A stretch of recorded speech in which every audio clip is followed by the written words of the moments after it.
Chers amis lecteurs et amoureux de la sagesse, bonjour, bonsoir. Aujourd'hui, nous repartons chez les éditions Sécheta Publications pour un magnifique ouvrage sorti l'année dernière, Magicae Dialogus, échange entre deux initiés autour de la tradition magique d'Occident, par Lisa Fauconnier et Guillaume Attewell. Petit mot d'introduction, bien entendu. Je remercie Fred McParty pour ses éditions Sécheta qui sont toujours de grande qualité. Donc on a une couverture rigide avec le marque-page qu'on aime bien et une impression vraiment très agréable à lire et bien sûr en tant qu'objet livre à prendre en main. Qui sont Lisa Fauconnier et Guillaume Attewell? Ce sont deux contemporains qui sont tous deux ésotéristes, chacun dans leur domaine spécifique. Lisa Fauconnier est spécialisée en géobiologie, sensible aux choses visibles et aux choses invisibles, avec toute une démarche traditionnelle et une filiation autour de la géobiologie. Guillaume Attewell, quant à lui, est un ésotériste chrétien hermétiste, et il a une chaîne YouTube, La Voix du Phénix, LVDP, et une seconde chaîne, Les Arcanes de la Nature, où il propose énormément d'échanges, de cours, et où il invite différents intervenants de différents milieux autour de l'ésotérisme, de la tradition, notamment d'Occident. Guillaume Attewell a une formation et exerce en tant qu'astrologue. Alors, ce livre est, comme c'est précisé, un échange, une discussion entre deux initiés autour de la tradition magique en Occident. Alors, pour ne pas vous dévoiler tout le sel, je vais vous faire simplement une lecture de l'avant-propos et du premier chapitre qui me paraît vraiment primordial à partager pour vous donner envie, bien entendu, de vous procurer cet ouvrage et d'approfondir votre lecture et vos recherches. Commençons tout de suite.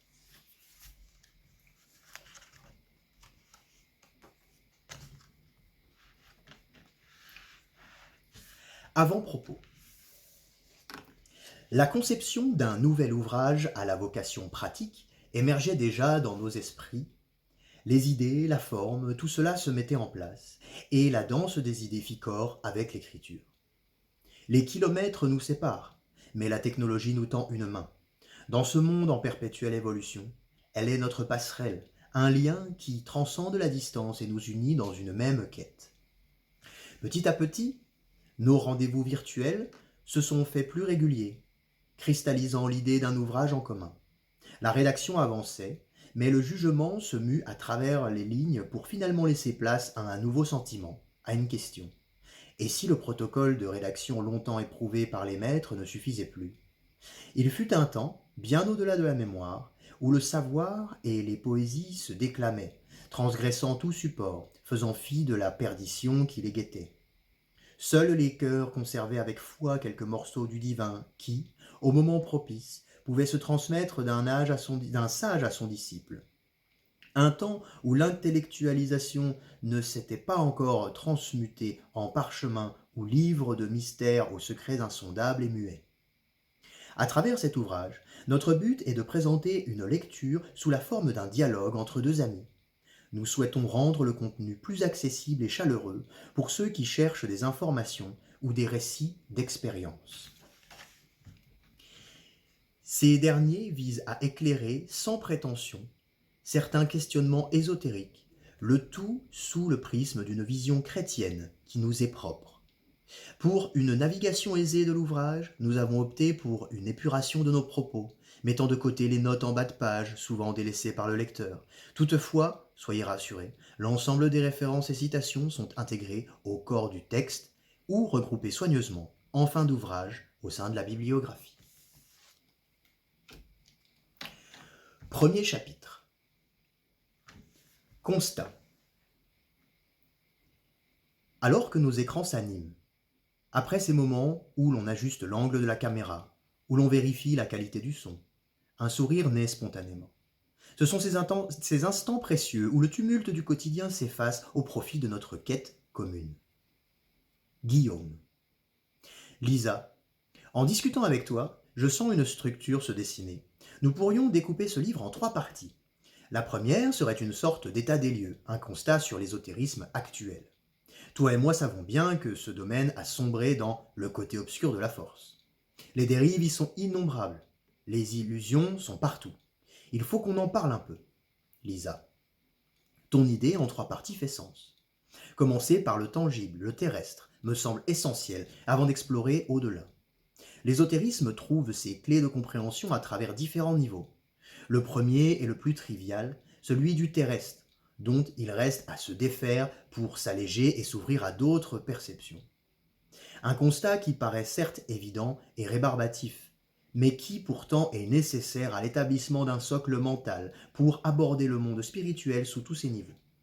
L'homme, au cœur de toutes ces avancées, a été témoin de l'évolution incroyable de la hache à l'ordinateur. Et pourtant, malgré ces mutations technologiques et matérielles sans précédent, nous avons omis l'importance de cultiver et développer notre propre évolution. Guillaume. Pour ma part, je pense que nous avons atteint les limites d'un paradigme qui n'englobe pas le spirituel. Je pense que c'est précisément là que se trouve le vrai problème de fond. L'humanité avance, et en avançant, elle perçoit le réel d'une façon toujours différente. Dans le cas présent, on se rend compte que notre évolution a rejeté le spirituel en cours de route. Je pense cela car je suis convaincu que l'humanité suivait un chemin involutif, c'est-à-dire une voie qui l'a toujours plus éloignée de son origine spirituelle, jusqu'à s'en détacher complètement. Je souscris à cette idée qui était également celle de Jean Dubu. Quand je pose mon regard sur le réel, j'aperçois une humanité en phase d'involution, qui se désolidarise de Dieu pour préférer la création et sa matérialité. De ce fait, si on se coupe de cette origine spirituelle, on perd automatiquement le contact avec la magie. Tout devient alors désenchanté, froid et calculateur, diabolique en somme.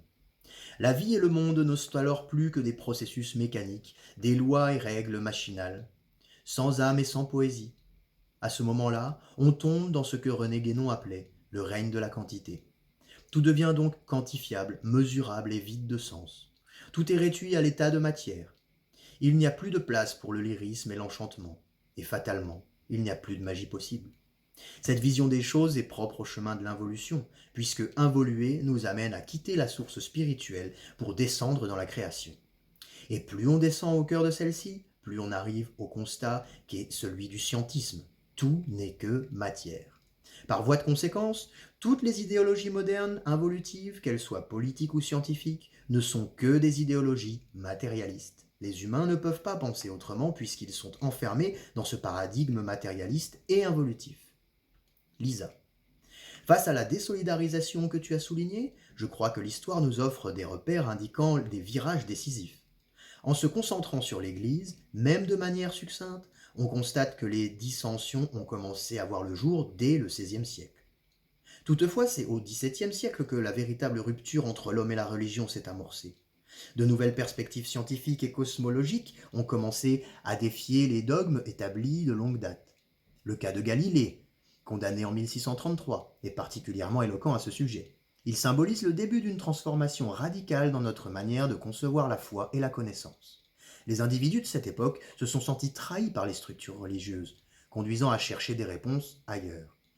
C'est ainsi que la science est devenue une alternative séduisante, promettant des explications claires et plaçant l'homme au cœur de la réflexion. Au XVIIIe et XIXe siècle, l'ascension de la science a poussé de nombreux esprits à considérer le domaine spirituel comme un vestige obsolète d'un passé révolu, le reléguant au rang de mensonge ancestral. Les progrès effectués en tout domaine ont permis l'ascension d'une perception nouvelle du bonheur, de l'avenir et de la compréhension du monde qui, jusqu'alors, était sous la tutelle exclusive de l'Église. Tout est devenu quantifiable, comme tu le cites très bien, comme une façon de reprendre son destin en main, là où le Très-Haut devenait inaccessible et muet, car privatisé et hiérarchisé depuis des décennies par les sphères du pouvoir. Je suis sincèrement convaincu que les hommes se sont fourvoyés en imaginant que la science permettait de totalement se réapproprier leur vie. Certes, elle est nécessaire au développement de nombreux domaines essentiels et a contribué à la libération des esprits en incitant à la réflexion. Mais elle n'aurait jamais dû prendre la place du divin comme réponse à tout et devenir ainsi ce qu'elle condamnait. Je pense au scientisme en disant cela, et aux nouveaux athéismes qui affirment que Dieu est l'observable. Ils sont devenus ni plus ni moins qu'une nouvelle religion. La science devrait seulement être un support et non pas une finalité.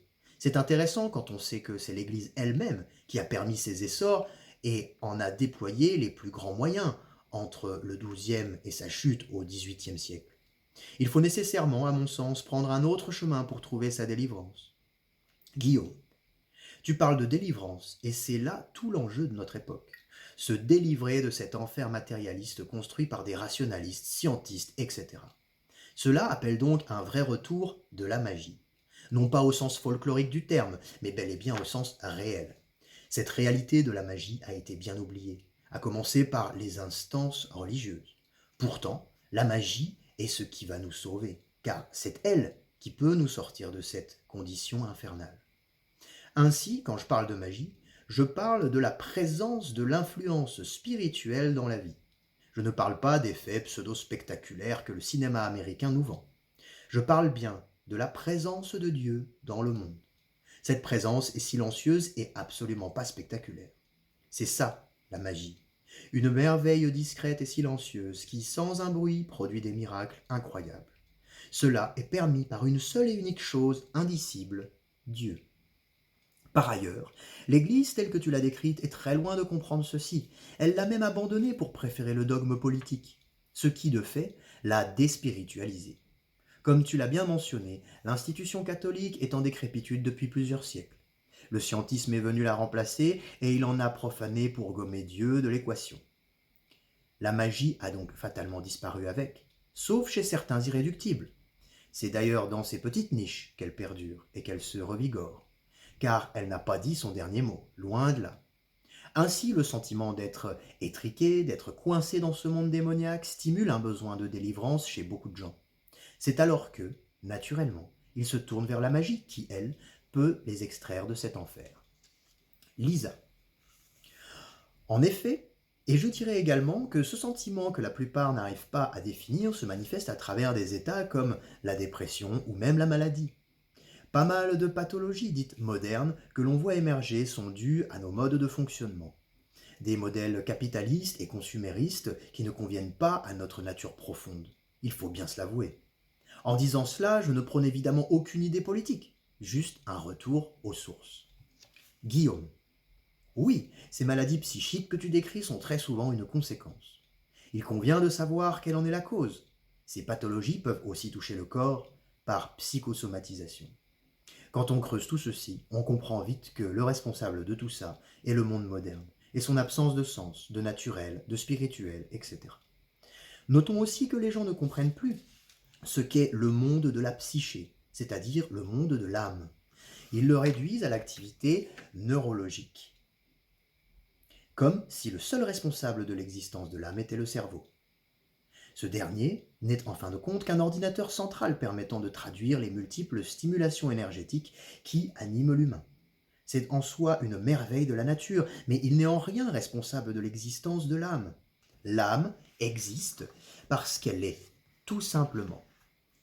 Cela m'amène à expliquer que les psychologues, psychothérapeutes et autres praticiens du même ordre ne comprennent que partiellement ce qu'est la psyché. De ce fait, leur compréhension du monde psychique est lui aussi restreinte. Ces gens honorables malgré tout ne voient pas que l'âme préexiste au corps.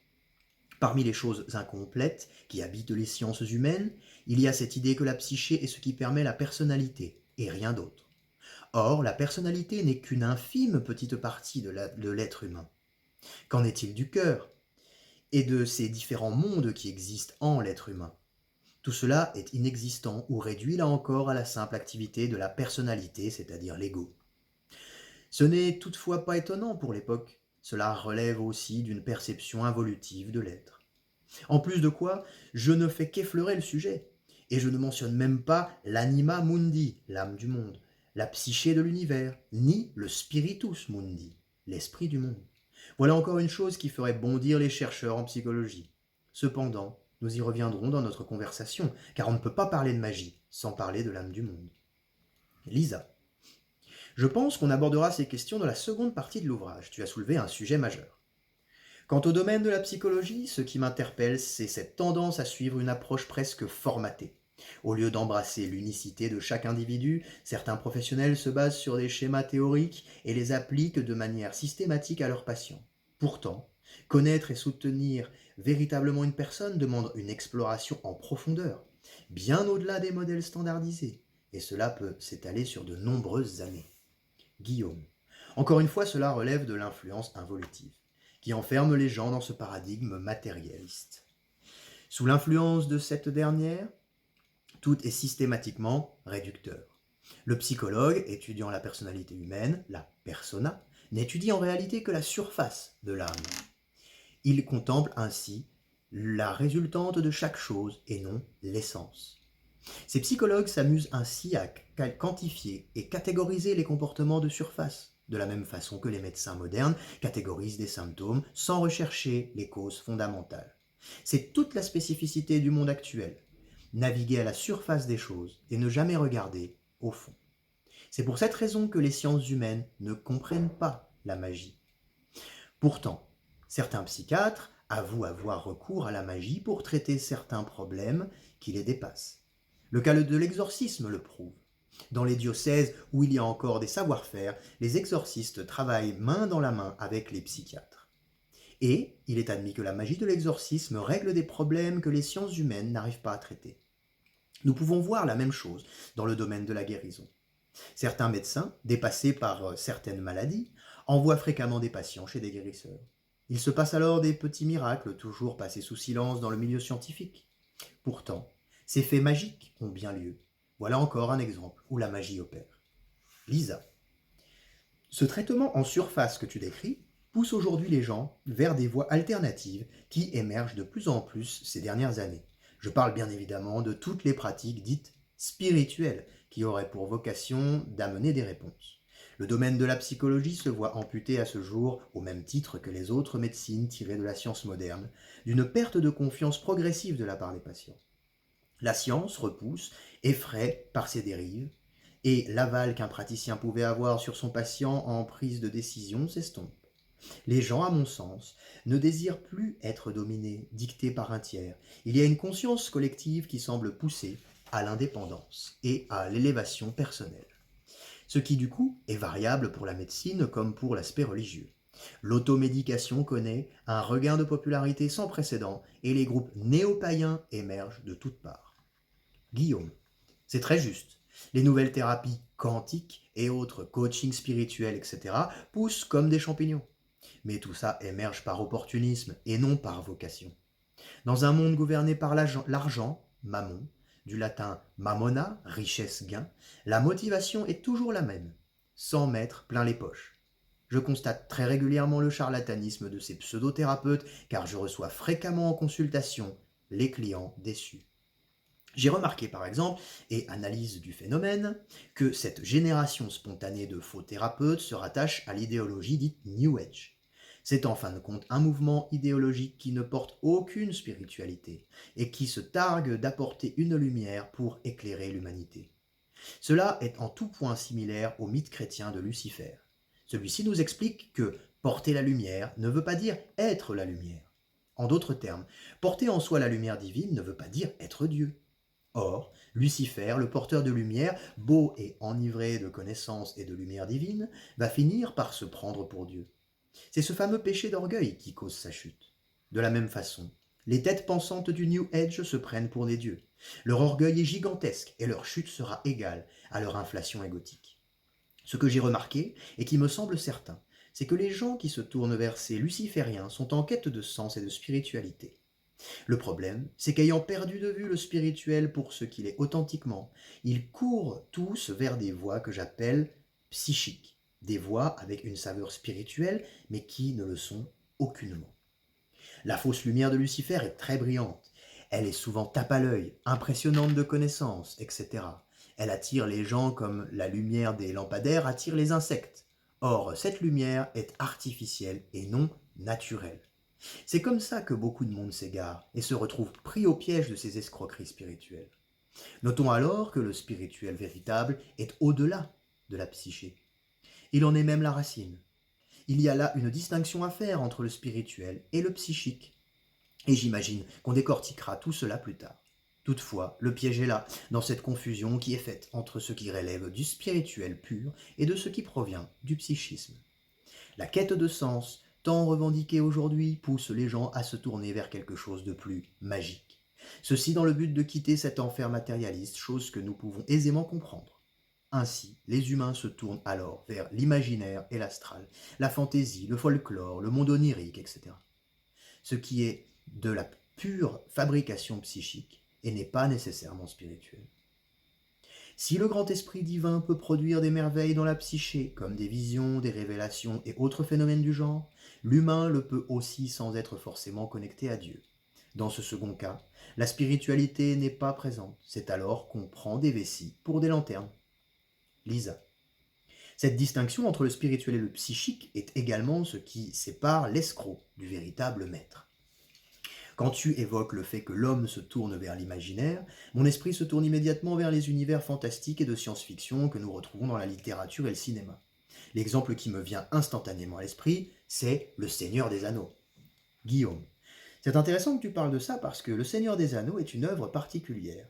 Elle contient en somme une somme d'informations traditionnelles, car elle transmet tous les canons de la tradition primordiale, chère aux pérennialistes. Tandis que d'autres œuvres, toutes aussi stimulantes, n'apportent pas autant, ceci laisse à penser que J.R.R. Tolkien connaissait le spirituel au moins suffisamment pour le distiller dans son œuvre. C'est en tout cas ce que je pense. En général, une œuvre teintée de magie produit des effets positifs sur l'âme. Le lecteur se retrouve plongé dans un univers qui, contenant quelque chose de spirituel, va éclairer sa vision de lui-même et de la nature. Si ce n'est pas le cas, c'est que ladite œuvre ne contient rien en esprit. On peut alors penser que ce n'est pas un hasard que la Bible a traversé les âges, qu'on étudie encore le Corpus Hermeticum, que la Torah, le Bardo Todol ou encore le Rig Veda sont toujours aussi importants. Et plus proche de nous, il ne peut être pas étonnant que les livres de Tolkien aient toujours autant de succès, d'une certaine façon, parce que tous ces textes contiennent du spiritus. Ils sont intemporels, ils transmettent quelque chose d'éternel. Lisa. Pour rebondir là-dessus, tes exemples me font penser au tracé des mythes et légendes qui parsèment notre histoire collective. Qu'il s'agisse du Seigneur des Anneaux, de la Bible, du Bardo Todol, ces textes semblent, à bien des égards, suivre un schéma type. Ce n'est pas simplement une histoire de héros, de quêtes ou d'obstacles à surmonter. L'exemple du monomythe, tel que défini en 1946 par Joseph Campbell, illustre parfaitement ce point. De nombreuses cultures, malgré leurs différences, racontent des histoires similaires, reflétant notre quête innée de sens et d'élévation. Qu'il s'agisse de Luke Skywalker dans Star Wars, de Frodon Baggins dans Le Seigneur des Anneaux, ces personnages entament des voyages initiatiques qui résonnent avec nos propres désirs d'apprentissage et de découverte intérieure. C'est la quête universelle de la compréhension, de la croissance spirituelle et du dépassement de soi. Ces histoires parlent à l'âme humaine, de manière universelle. Peut-être est-ce pour cela que nous nous y attachons si profondément, car elles nous rappellent notre propre voyage dans la découverte du divin, en nous, et suivent le tracé des grandes traditions ésotériques. Guillaume. Tout à fait, tu vois juste. C'est précisément ce qu'est la tradition primordiale. Elle n'est pas une théorie intellectuelle, mais une réalité naturelle manifeste que nos ancêtres ont su capter en contemplant la nature. Ajoutons que cette tradition primordiale enseigne les lois de la création, celles-là même qui régissent l'univers et que le mage doit impérativement connaître. Elle renseigne sur la place de l'humain au sein de ce vaste monde. Elle transmet aussi, à sa mesure, la lumière divine qui éclaire tout dans la nature. Tout cela dans le but de montrer comment vivre en harmonie avec la création dans le respect de l'ordre et de ses lois, et donc en accord avec Dieu. C'est en renouant avec ceci que le sens véritable de la vie revient. Il devient par cela intelligible, compréhensible et chacun peut alors trouver sa place dans ce monde. C'est aussi de cette façon que la magie devient une réalité vivante et non juste un folklore primitif, tel que les universitaires modernes ont tendance à le voir. Lire les grandes mythologies traditionnelles de surcroît, c'est nourrir sa psyché avec des données naturelles et spirituelles. C'est la meilleure façon de s'éduquer à toutes ces questions. Et c'est de cette manière que l'âme va pouvoir s'extraire du marasme démoniaque de ce monde. Ainsi, en suivant ce chemin, pour celui qui s'intéresse à la magie, il lui sera possible de la retrouver pour de bon et d'en faire quelque chose d'intelligent et de fonctionnel. Car il faut le dire, sans spiritualité, la magie ne fonctionne pas. Lisa. Bien des pratiques ont émergé en écho à un manque de réponse face à cette absence de spiritualité que nous évoquons. Ce manque de réponse vient en premier lieu des religions, qui ont su canaliser les peuples à un moment donné, mais qui ont aussi monopolisé ce qui aurait dû être accessible à tous, l'accès à Dieu. Ensuite vient la science, qui a pris pour elle le vivant et sa magie, une magie que nous avons reconnue comme essentielle à la vie de chaque être humain. Cette magie fait partie du mystère de notre existence, mystère que chaque personne de cette ère moderne a décidé de réinterpréter à travers des corpus plus exotiques, dirons-nous. Et là, nous parlons du New Age. Guillaume, tu fais bien de le dire. Notant quand même qu'une chose importante, si tout le monde mérite d'avoir accès au divin, tout le monde n'est pas fait pour pratiquer la magie. On peut dire alors qu'un bon ésotériste destiné aux profanes permet un bon exotérisme destiné aux profanes permet la présence de Dieu dans sa vie. Mais le mage, quant à lui, recherche le sacerdoce, l'excellence. Il fait donc de l'ésotérisme une vocation. Ce n'est clairement pas fait pour tout le monde. La magie est une science et un art qui demande une vie entière d'études et de travail. Il ne faut pas prendre ça pour une simple occupation sympathique et excitante, ce que font la plupart des gens qui s'y intéressent. Lisa. Cette distinction entre ésotérisme et exotérisme est très justement amenée.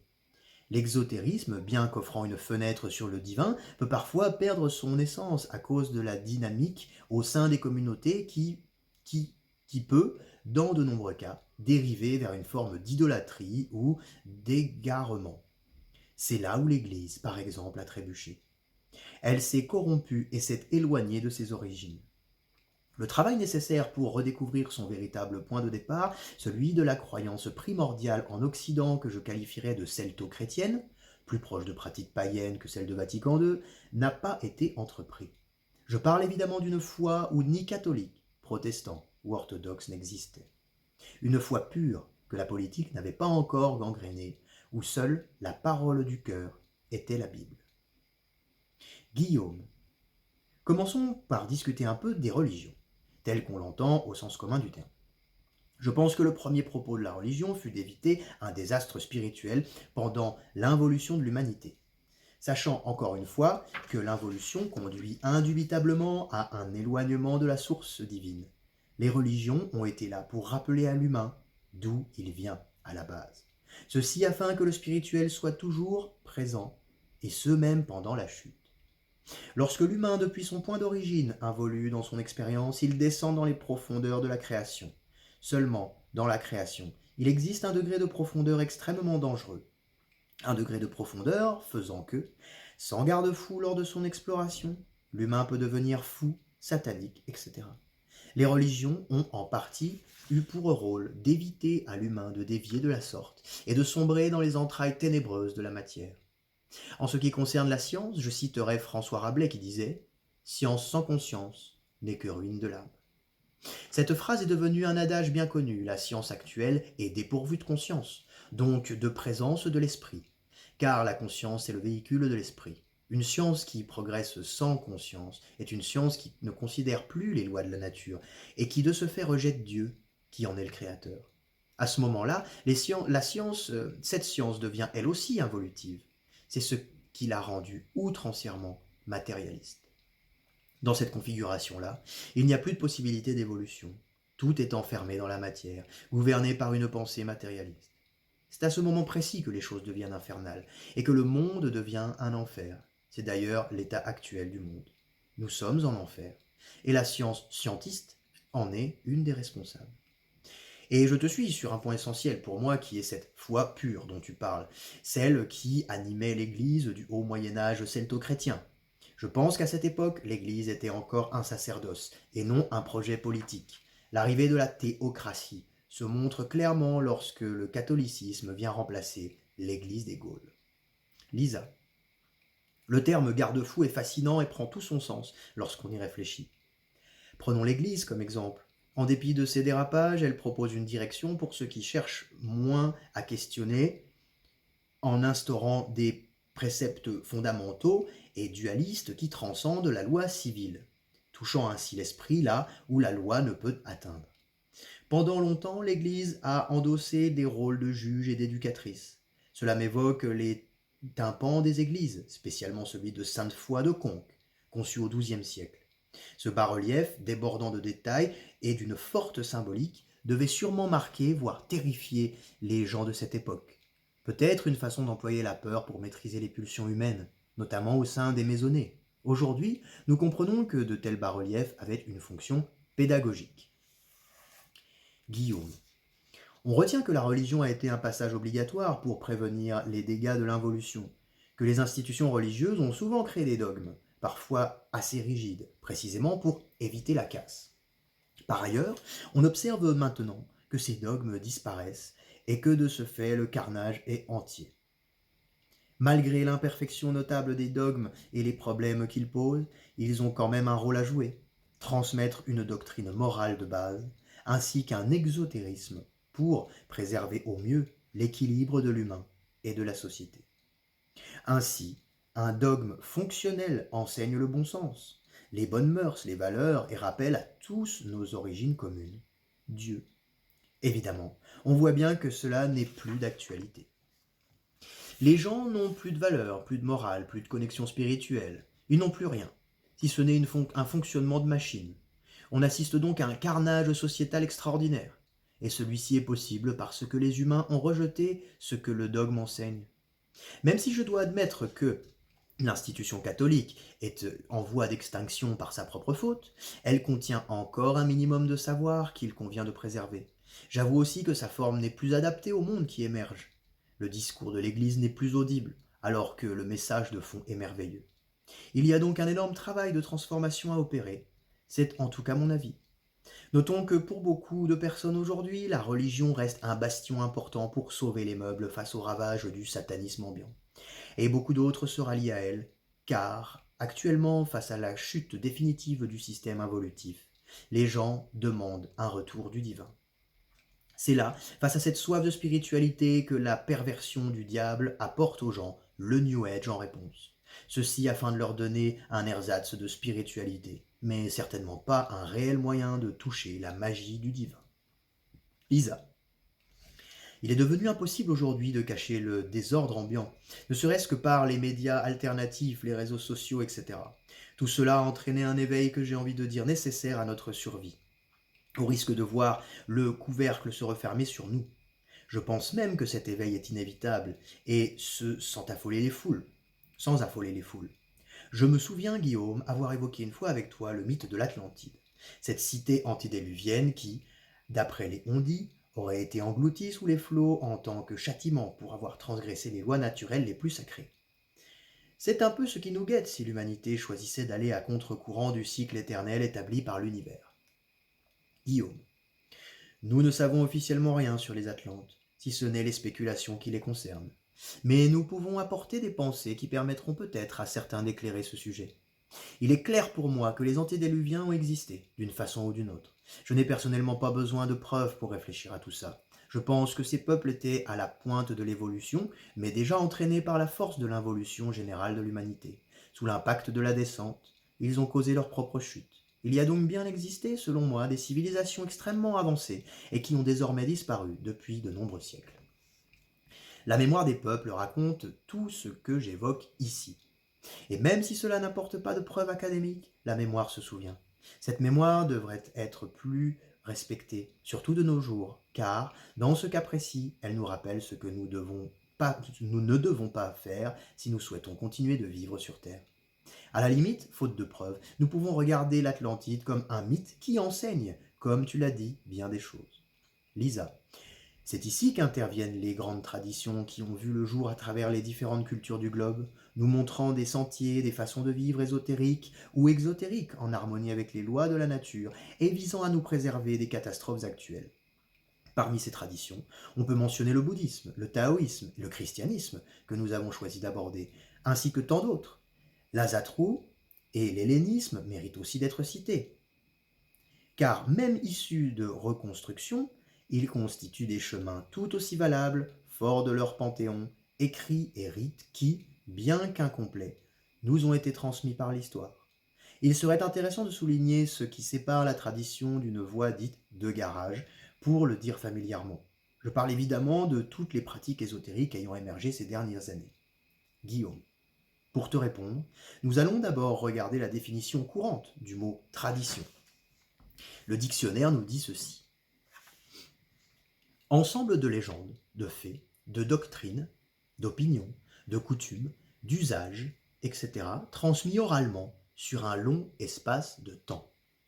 Mais aussi ceci. Tradition, une manière d'organiser ou de penser transmise depuis des générations à l'intérieur d'un groupe. C'est ici deux définitions officielles du Larousse, et ce sont celles qui décrivent le mieux le sens commun du terme. Seulement, comme nous l'avons déjà évoqué, il existe une autre manière d'entendre ce mot. La tradition avec un grand T, majuscule, est en fait tout ce que la nature nous transmet à travers elle, afin de vivre en harmonie avec spiritualité dans le respect total de l'ordre divin qui régit tout. En contemplant la création, et ce avec philosophie, l'humain découvre les lois naturelles qui régissent son monde, et derrière ces lois, il peut appréhender Dieu. Généralement, dans cet effort, une doctrine va naître. C'est ce qui permet de communiquer cette tradition et de créer une filiation. La tradition prend donc une forme et traverse les âges. Selon les époques, les cultures et les mœurs, cette tradition change de forme, elle mute, se transforme, etc. Toutefois, elle conserve son essence, car c'est là l'essentiel. Il faut donc dissocier l'essence de cette tradition et les formes qu'elle prend. Les formes sont éphémères, elles ont une durée de vie. L'essence de la tradition, quant à elle, est éternelle. Nous pouvons illustrer cela avec le cas du christianisme. L'institution chrétienne est une forme créée par l'humain pour contenir l'essence traditionnelle. Mais cette essence préexiste à l'Église. Si cette dernière meurt, ce qui est un peu le cas aujourd'hui, l'essence reste toujours présente. On peut donc toujours profiter de la spiritualité chrétienne sans avoir besoin d'une institution précise. La magie ne provient pas des formes, mais de Dieu lui-même.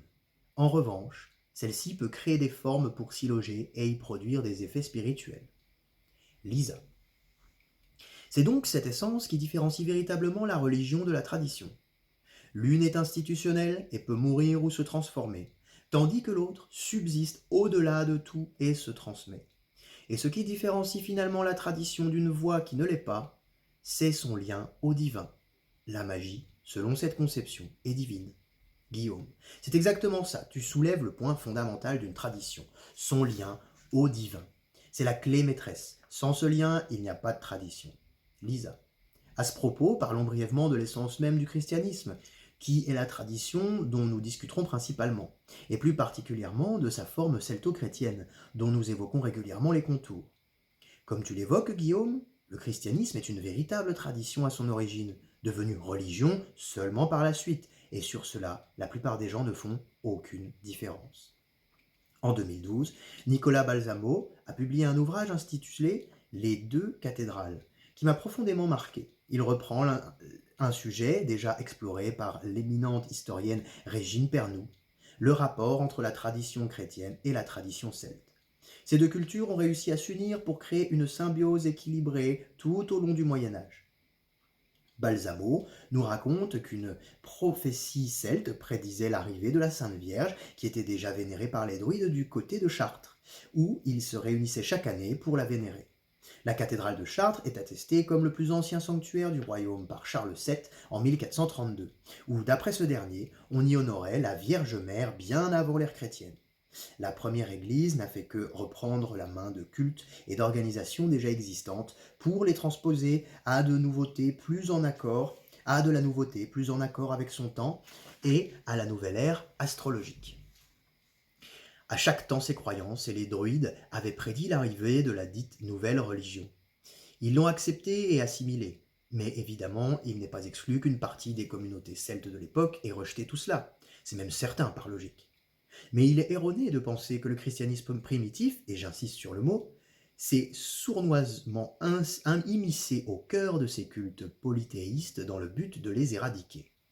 La tradition chrétienne originelle a été en quelque sorte sollicitée, et la Gaule a graduellement adopté un syncrétisme dès le IVe siècle qui perdura.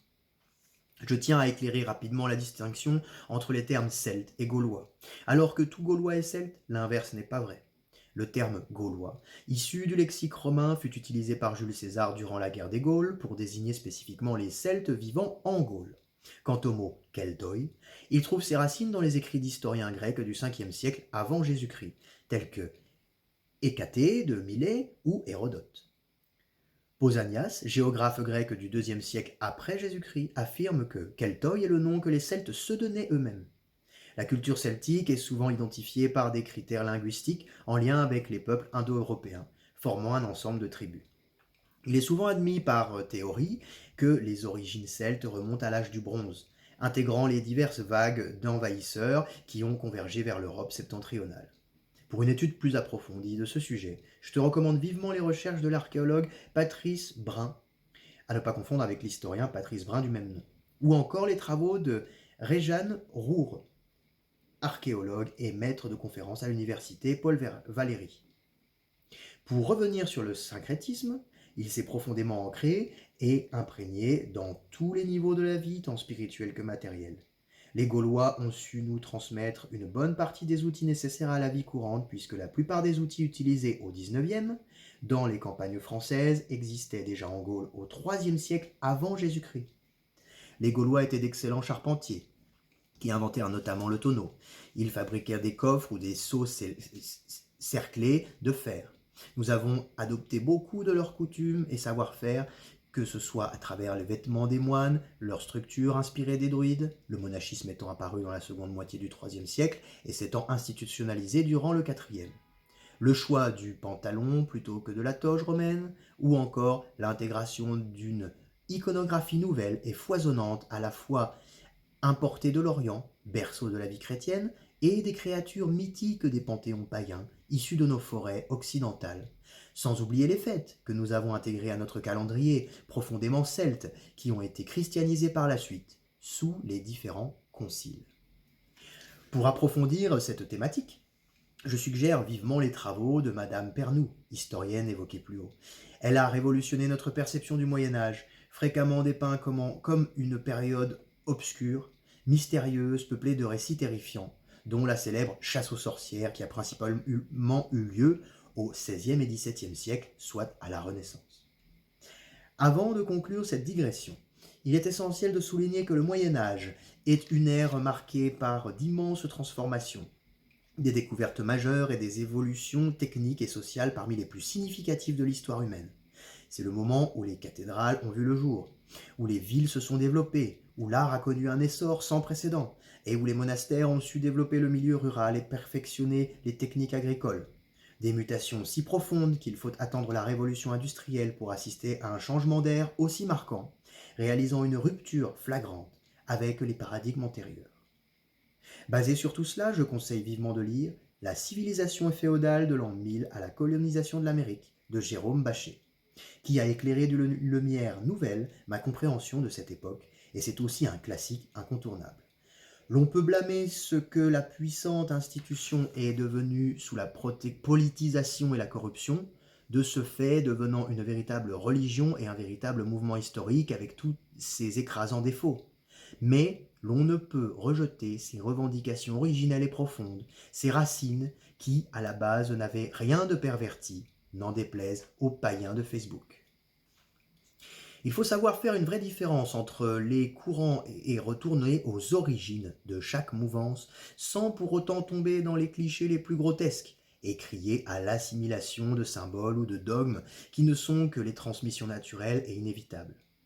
La tradition celte elle-même s'est façonnée à travers les échanges d'autres peuples polythéistes. Elle ne s'est certainement pas faite seule et a aussi su réemployer l'héritage de cultes plus anciens, comme les Grecs, Ligures et Étrusques. Tout n'est que legs, transformation et syncrétisme, termes que je développerai plus en détail dans la troisième partie de l'ouvrage. Pour revenir à l'éducation nécessaire à la tradition que tu évoquais, Guillaume, je crois que l'homme de foi se voue également à devenir son propre temple. Le cheminement que l'on fait sur terre est guidé à ce moment par Dieu seul, et non plus par des pouvoirs institutionnels terrestres. De ce fait, il n'est plus question d'un prêtre pour bénir. On n'a plus besoin de se confesser à un homme, ou que sais-je encore. Ce sont des systèmes d'un autre temps à destination de gens qui n'avaient pas les clés pour comprendre. En disant tout cela, un vieux sujet de fac me revient à l'esprit.